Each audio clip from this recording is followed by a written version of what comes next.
여러분 안녕하십니까? 자, 오늘 시간부터는 여러분들과 이순신 장군에 대한 이야기를 해보도록 하겠습니다. 일단 오늘 첫 시간에는 이순신 장군의 조상님에 대해서 한번 알아보는 시간 갖도록 하겠습니다. 사실 이순신 장군에 대한 이야기는 우리가 많이 알고 있지만 이순신 장군님의 그 선대들, 조상들은 어떤 역할들을 했고 어떤 사람들이었을까라는 게 상당히 많이 궁금해지죠. 저 역시 궁금했습니다. 그래서 오늘 이순신 장군의 선조에 대한 이야기를 해보겠습니다. 일단 이순신 장군님이 이제 출생은 1545년 음력 3월 8일 날 수도 한성 건천동에서 출생을 했습니다. 이 이순신 장군이 출생하던 그 해에 인종이 짧은 왕 생활을 마치고 죽게 되고 그 뒤를 이어서 명종이 즉위를 하게 됩니다. 그런데 이 시점에 이들의 외척들인 윤원영, 그러니까 명종의 외척인 윤영원과 그 다음에 인종의 외척인 윤임이 윤씨 간의 집안 싸움이 벌어집니다. 이것이 이제 우리가 잘 알고 있는 을사사화죠. 자, 이와 같이 사회가 좀 혼돈스러울 때 이순신 장군이 태어났던 거죠. 자, 그러면 이순신 장군의 가문의 족적을 쭉 쫓아가 보도록 하겠습니다. 이순신 장군은 덕수 이씨입니다. 그래서 이제 황해도 근처에 이제 본거가 있었던 모양인데 이순신 장군의 이제 중시조라고 말할 수 있는 이돈수라는 사람이 있었습니다. 이분이 이순신 장군 12대 선조가 되겠죠. 그래서 이돈수라는 사람이 중시조였고 이분은 이제 고려시대 말에 무반, 정오품의 직책을 갖고 있었던 모양인데 중랑장이라 해서 무반의 가문 출신이 되는 거죠. 자, 이순신 장군의 이제 중시조는 무관이었다라고 볼 수 있는 거죠. 자, 그 다음에 그 이후로 4대 때 이윤번이라는 사람이 있습니다. 이 후손이죠. 그 이윤번은 고려시대 말과 조선시대 초에 있었던 사람인데 고려시대 말 시점에 문과에 급제를 했는데 이 사람이 이제 태조 이성계가 조선을 세우면서도 계속 이어져서 조선 초에서는 정오품에 있는 부군수 자리, 도사라는 부군수까지 역임을 했다. 이렇게 기록되어 있습니다. 또 그 다음에 이제 7대인데요. 이순신 장군에게는 이제 증조, 고조, 현조되는 7대의 이변이라는 사람이 있는데 이 이변이라는 사람이 세종대왕 1년에 30세였답니다. 그 당시에 이제 문과에 급제를 했습니다. 그런데 이 세종실록 기록에 따르면 이변은 중국어, 그러니까 한어, 명나라 말에 상당히 관심이 많아서 말을 할 때 가급적이면 중국어로 말을 했다라고 이제 기록에 되어 있습니다. 그러면서 중국어에 대한 공부를 열심히 했다라고 합니다. 그런데 하필 세종실록에 기록되어 있는 이 내용이 한글을 창제하신 세종대왕 때다라는 얘기가 이제 좀 의아스럽습니다. 그래서 이 이변이라는 분은 중국 명나라의 사신으로서 통역관으로서 역할을 했고 또 통역관들을 교육시키고 있는 사역원이라는 데서 근무를 했고 또 외교, 명나라와 외교를 할 때마다 발생되는 이제 문서를 관리하는 승문원에서도 일을 했다. 이렇게 이야기되고 있습니다. 그러면서 명나라에 이제 사신으로 파견할 때 또 이제 사신으로서도 명나라로 가기도 했고 이랬다고 합니다. 중국어를 뭐 잘했으니 뭐 당연히 갔겠죠. 근데 이분이 50세에 되었을 때 이변은 그 정삼품에 오르게 됩니다. 정삼품이라면 이제 당상관이라고 우리가 부르는데요. 직책으로서는 이제 호조참의, 공조참의, 이조참의 이런 직책을 가졌고 또 승진해가지고 세종 다음에 이제 문종 때는 이조참판, 병조참판을 역임했고 또 문종 다음에 단종이 잠깐 왕이 되었다가 자기 삼촌인 세조에게 왕권이 빼앗겨지는 계유정난이 일어난 다음에는 이제 세조편에 서서 일을 하기 시작했는데 그 당시에는 이제 지금으로 치면 법무장관인 형조판서까지 역임을 했고 공조판서도 역임을 했다 이렇게 기록됩니다. 그리고 이 이변이 나이가 70세 됐을 때 그때까지도 정년퇴직을 하지 않고 현직에서 계속 국정을 돌봤다 이렇게 기록되어 있습니다. 그리고 이 세조실록에 보면 이 이변의 성품에 대해서 이야기를 하고 있는데 성품이 상당히 강직했고 술은 먹지 않았고 기운이 상당히 좋았고 그래서 이제 임금님께서 어르신으로 이렇게 대우를 했다라고 세조실록에 기록되어 있습니다. 참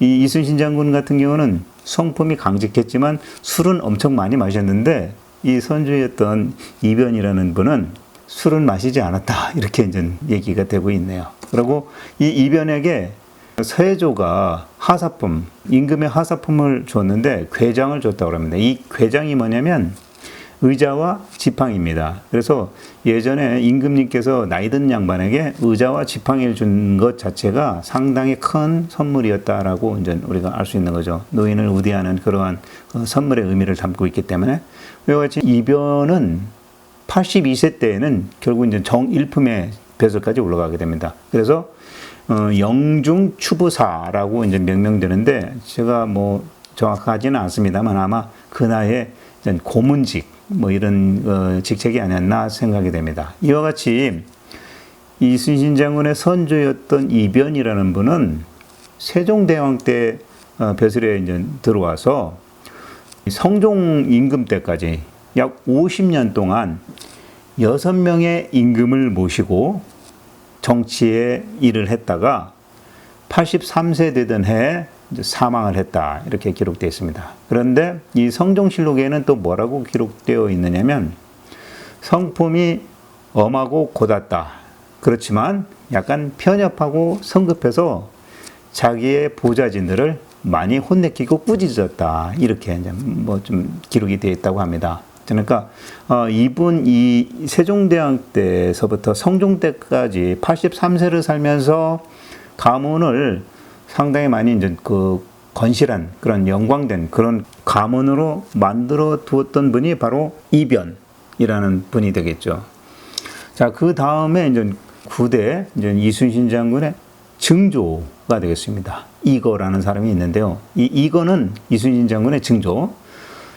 성종과 연산군 임금 때, 연산군 때 사헌부의 장령으로 있었고 병조 참의를 역임했고 이분의 성격 같은 경우는 이제 불의라든지 부정 이런 것에 이제 타협하지 않는 원칙주의자였고 또 강직한 성품의 소유자였다라고 기록하고 있고 또 수행한 일들 중에는 암행어사로도 활동을 했고 그다음에 이제 언관직에도 역임을 했고 또 부정부패를 척결하는 데 항상 선두였었다라고 기록되어 있습니다. 그런데 이거라는 분이 이제 연산군의 태자일 때 그 연산군을 가리키는 교육 담당자로서도 일을 했는 모양인데 이 연산군이 이거를 그렇게 이제 좀 좋게 보지는 않았던 모양입니다. 그래서 연산군이 찍어가지고 나중에 연산군이 이제 자리에 올랐을 때 이분은 이제 순천 부사로 지방직으로 발령을 내버립니다. 그러니까 조정 산성에서 지방 순천까지 내려보내 버린 거죠.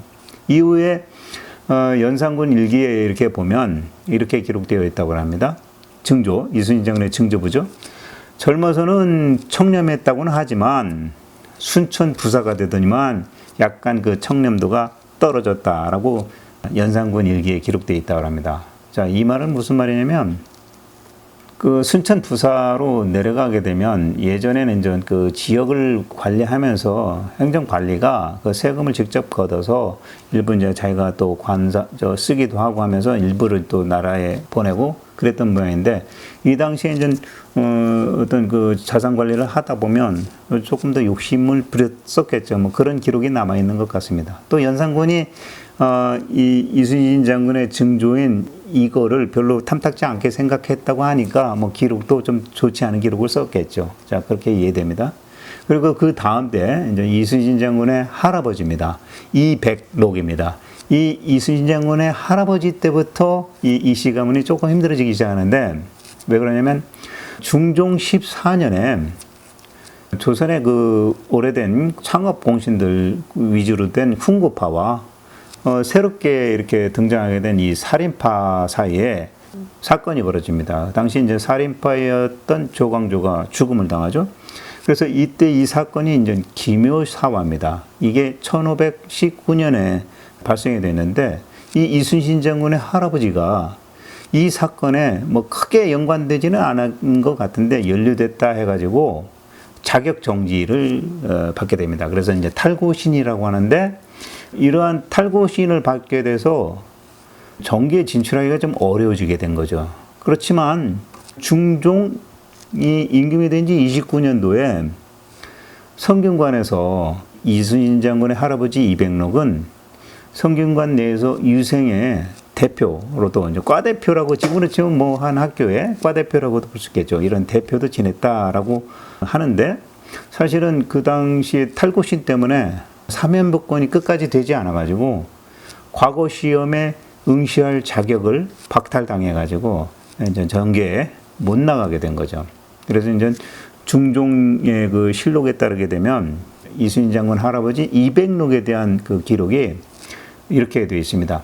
성격이 괴팍하고 무례배들과 어울리면서 술만 들이대 먹으면서 여러 가지 폐단을 일으켰다라고 이제 중종실록에 기록되어 있는데 아마도 중종실록에 기록된 이러한 내용은 조정에 나가지 못하고 과거 시험 자체를 볼 수 없는 이러한 자기 처지를 생각해서 좀 더 방탕하게 뭔가 행동하지 않았나 이런 생각이 듭니다. 그래서 이제 조정에는 과거급제를 하지 못, 이제 시험 볼 자격이 안 돼서 나가지 못하고 관리로서 일하지 못하고 이후에 평시서 봉사가 되었다라고 하는데 이 평시서 봉사는 시장에서 시장의 어떤 장터를 관리하는 그런 사람으로 일을 했다. 그러니까 뭐 벼슬은 갖지 못한 거죠. 자, 이후에 중종이 죽었어요. 근데 좀 재수없게도 이 이순신 장군의 할아버지가 그 이순신 장군의 아버지인 그 아들, 여기서는 이제 이정입니다.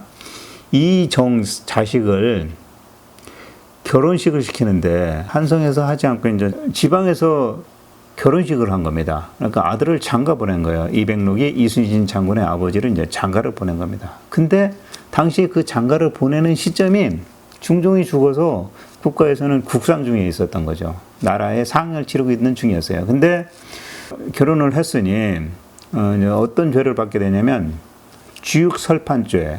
그러니까 나라에는 그 초상에 넣었는데 결혼을 하면서 잔치를 벌였다라는 그런 죄를 받게 됩니다. 이백록이 할아버지가 이순신 장군 할아버지가 그래서 관가에 끌려가지고 그 죄로 인해 가지고 곤장을 맞게 됩니다. 그리고서 그 곤장을 맞고 얼마 안 있다가 이제 그 후유증 때문에 그런 것 같은 모양인데 사망을 하게 됩니다.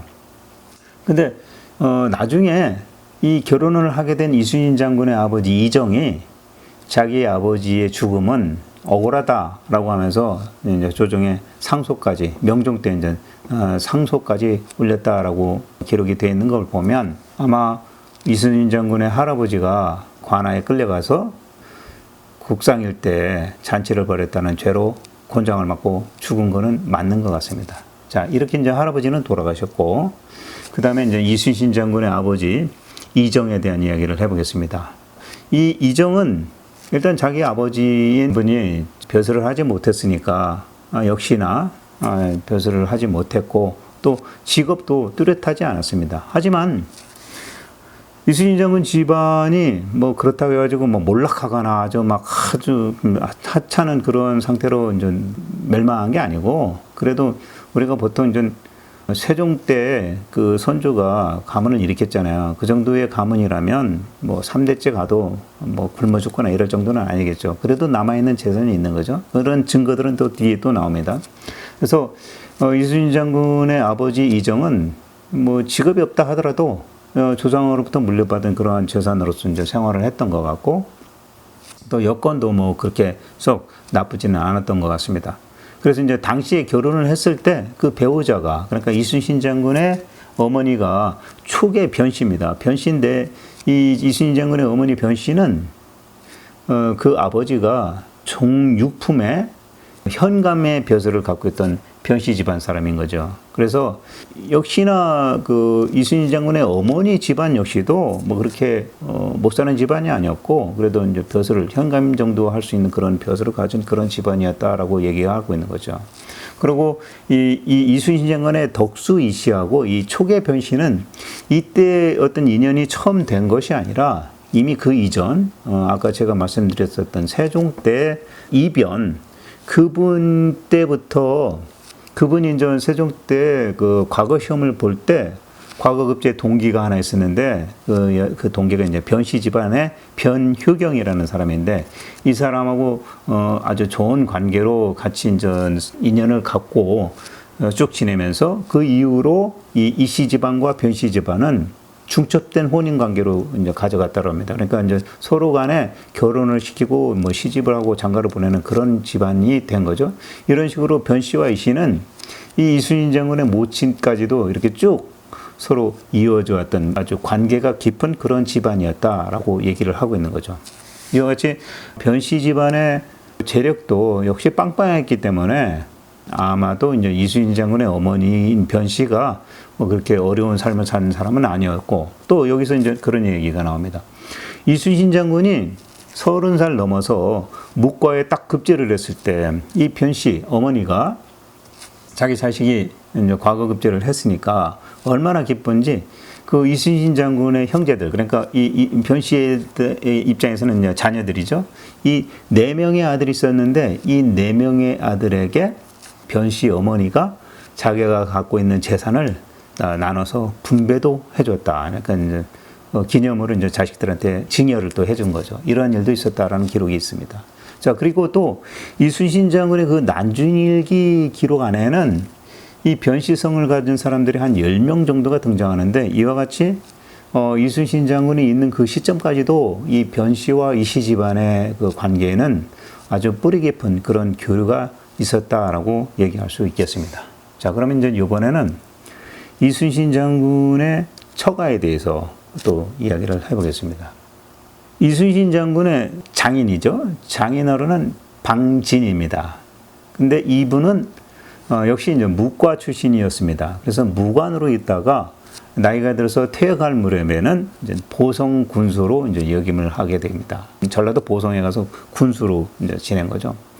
역시 이순신 장군의 재력 역시 이순신 장군의 처가 되는 방 씨가 외동딸이었습니다. 그래서 어찌 보면 이 방 씨 현감의 재산은 뭐 어차피 외동딸의 것이고 또 그것은 또 이순신 장군님의 것이다라고 생각을 한다면 뭐 집안이 뭐 그렇게 어렵거나 이러지는 않았다는 것, 양쪽 집안이 어렵지는 않았다는 걸 금방 알 수 있겠죠. 자, 그런데 이 이순신 장군 처에 대한 기록 중에 이런 기록이 있습니다.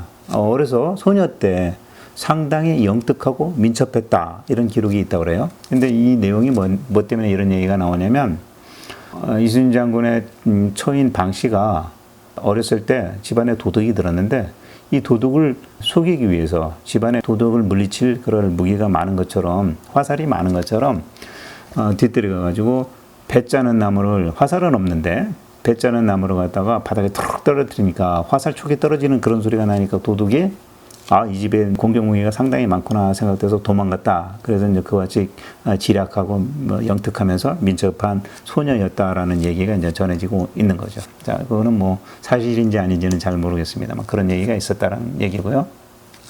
이와 같이 이순신 장군의 그 친가는 물론 이 외가 쪽도 양가가 어느 정도의 사실상의 재산력은 가지고 있었다라고 알 수 있는 거죠. 근데 우리가 이제 드라마 같은 거를 보거나 이러면 많은 이야기 속에서 마치 이순신 장군이 아주 다 망한, 쫄딱 망한 집안에서 어렵게 성장한 것처럼 표현되고 있는데, 사실은 그렇지 않고 어느 정도 이제 유복한 그런 집안에서 태어나서 성장한 사람이 이순신이었을 것이다라는 얘기를 하고 있는 거죠. 그래서 이 이순신 장군의 또 이제 형제들을 이렇게 쭉 보면, 첫째가 이제 희신, 요신, 그 다음에 이제 셋째가 순신입니다. 이순신 장군. 그 다음에 이제 넷째 동생이 우신입니다. 돌림자를 이제 신자를 썼죠. 그래서 형제들 이름이 희, 요, 순, 우 이런 순서로 나갑니다. 근데 이게 어떤 그 의미를 담고 있느냐면,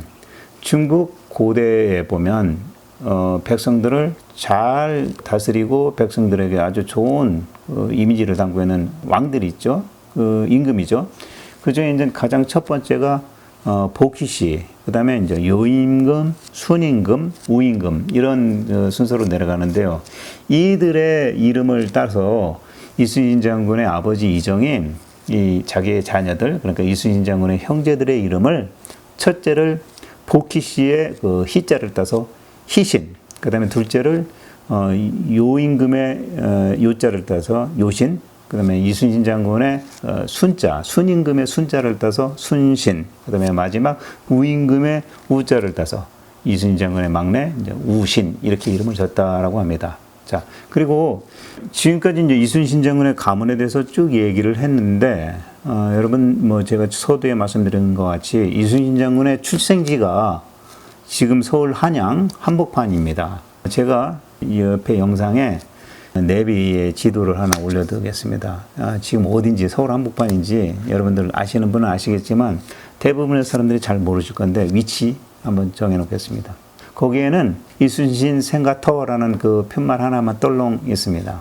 자, 그리고 이순신 장군은 어린 시절에 동네에서 전쟁놀이를 즐겨 했는데 항상 그 전쟁놀이에서 대장 역할을 맡았다라고 이제 얘기가 되고 있습니다. 유성룡의 글에 보면 그 이야기가 나옵니다. 이순신은 어려서부터 영특하고 타인, 남의 구속을 받지 않았다. 또 놀 때 여러 아이들과 함께 놀면서 언제나 진을 치는 놀이. 그러니까 이제 진을 친다는 건 이제 공방전을 피는 그런 놀이죠. 진을 치는 놀이를 했는데 아이들이 항상 이순신을 대장으로 떠받들었다. 이렇게 기록하고 있습니다. 자, 그러면서 또 이순신 장군이 어려서 놀이를 하다가 지나가던 어른이 이 놀이하는데 방해가 되면 비록 장난감 활이지만 이 장난감 활을 들고 어른들의 눈을 겨냥했다라고 이제 기록을 하고 있는데요. 어떻게 보면 이순신 장군이 이 놀이에 집중해서 어른을 알아보지도 못하고 어른까지도 이렇게 위협을 했다라는 그런 얘기가 되는 것 같습니다. 장난기가 심하고 노는데 아주 집중해서 놀았다 이런 얘기가 되겠죠. 그리고 이제 또 하나 이제 이야기가 있는데 이런 이야기였습니다. 약간 그 장난기 심하고 악동 기질이 있는 이순신 장군을 얘기할 수 있겠는데요. 어려서 우리도 뭐 어렸을 때 이제 뭐 서리 같은 걸 많이 했는데 참외밭에 들어가서 참외서리를 하는데 이게 들켜버렸습니다. 그래가지고 이제 그 당시 어린 이순신을 잡아놓고 참외밭 주인이 막 꾸지람을 했어요. 그러니까 이 꾸지람을 받고서 화가 나가지고 이순신이 집에 와서 집에 있는 말을 타고서 그 참외밭에 가가지고 참외밭을 다 말을 타고 그냥 다 빠대놨다. 그냥 다 뭉개놓은 거죠. 이와 같이 이순신 장군의 뭔가 거슬리는 게 있으면 과감하게 그 일을 저질러버리는 그런 약간 악동적인 기질이 있었다라는 얘기를 하고 있는 겁니다. 그러면서 또 여기서 이제 집에 가서 말을 탔다라는 얘기는 지금으로 말하면 집에 말이 있다라는 얘기는 지금 뭐 대부분 다 차를 갖고 계시지만 얼마 전까지만 해도 우리 뭐 집에 차가 있는 집이다 그러면 대단히 이제 뭐 여유 있는 집, 재정적으로 안정된 집 이렇게 얘기를 하지 않습니까? 마찬가지로 이순신 장군이 어렸을 때 그 집에 말이 있었다는 거죠. 말을 타고 가서 참외밭 다 빠대놨으니까. 이와 같이 이런 증거를 봐서도 이순신 장군 집안이 당시에 상당히 어려웠고 빈곤했다. 이거는 아니다.